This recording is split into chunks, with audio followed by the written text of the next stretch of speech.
Hi besties, welcome back to my channel. Today let's talk about what it really takes to be an executive assistant.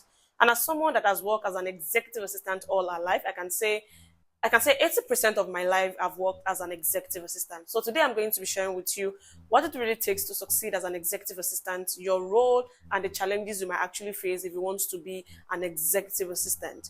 So without wasting much of our time, let's get started. Welcome back.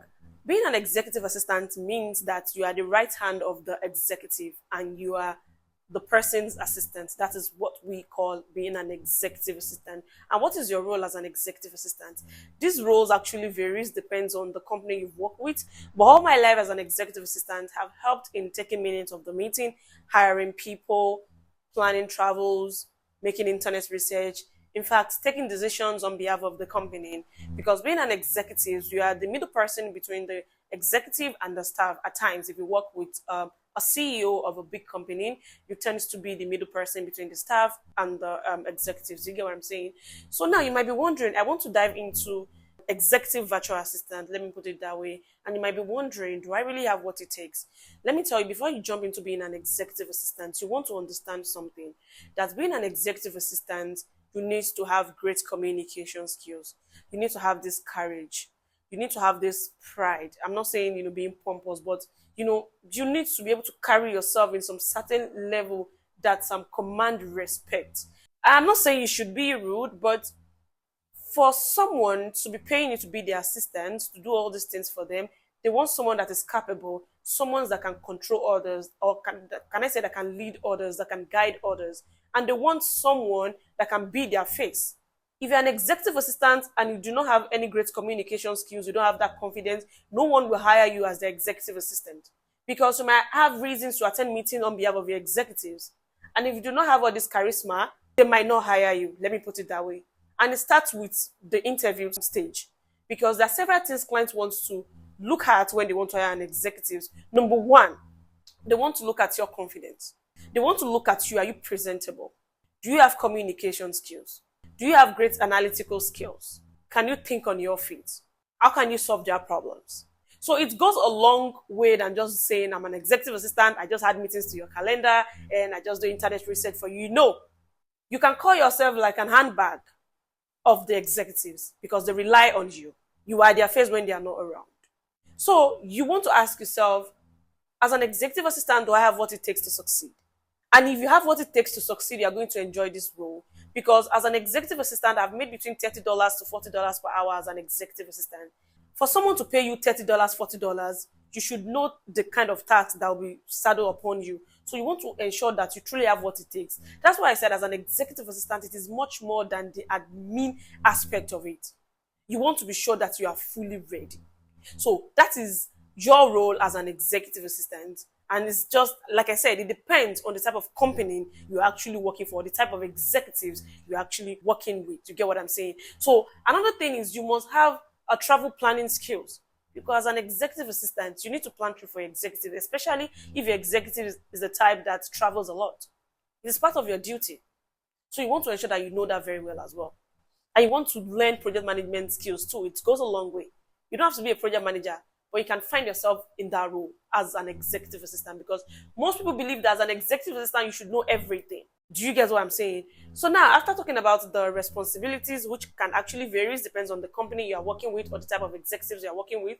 Now, what are the challenges that you might face as an executive assistant? And I'm going to be using myself as an example because that's what I've passed through in the past. So why not let me share it with you guys? The first one is that you might have to work with someone that have trust issues. And when I say trust issues, there might be some clients that they won't feel comfortable with sharing their personal details with you. And as an executive assistant, for you to succeed in this role, there are some sensitive information that your boss or your client needs to share with you. For example, if you want to plan travels for your client, you need their credit card to book the hotel, to book the flight, to book this. But some clients are not ready to share that with you.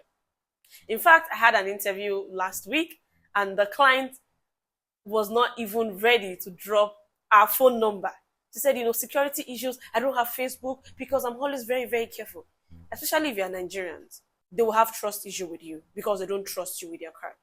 So in situation like that, when you work with someone that do not trust you or are not ready to trust you, because trust there is a gradual process. What you can do in this situation, or what I always do, is that whenever I have something that I want to purchase on behalf of the company, or I'm planning trip and I need to do something, what I always do is I'll make my research, put everything in a spreadsheet, and input the link so that the executive can just click on it and buy that thing themselves. If I'm dealing directly with a vendor, I'll ask the vendor to send me their bank details or a payment link, and I share with the executives to pay. Since you are not ready to trust me with your personal information, then you need to do some certain things yourself. But to help you, I will ensure that I get the payment link, all the details you need to pay the person, and I'll keep receipts of it. So trust issue will always be there. And another thing, there will be a lot of back and forth. If they just hire you as an executive assistant, there will be a lot of back and forth. Why? Because you're just getting to know the person. You're just getting to understand the person. So there will be a lot of back and forth until you are able, to know that, oh, this is what my executives want. This is the style or his style of working, and this and that. So if you just get hired as an executive assistant and there are a lot of back and forth, trust me, it is normal, because you are just starting to know the person.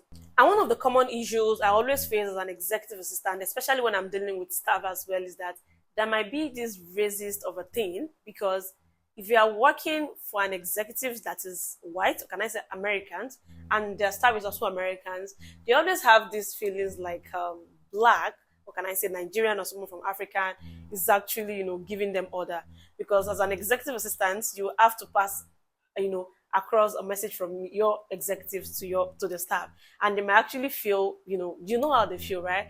So one thing I just want you to know, if you want to succeed, is that just focus on what you are here to do. No matter what people are saying about you, about your skin, or about your country, or wherever you're from, that is why you need to just have that charisma. You need to pay attention to details. You need to have what it takes to control this set of people, because if you are not careful, they might actually kick you out of the job. They might rope you. And that is a story for another day, regarding they might rope you. Let me put it that way. And if you're interested in hearing the gist, you can just let me know in the comment section, and I might actually share it with you. So before you be an executive assistant, ask yourself, are you truly ready for it? Because it is much more than what people paint here online. Because you are also the face of the company. Let me know if you find this helpful, and I'll see you in my next video. You're welcome. Bye-bye.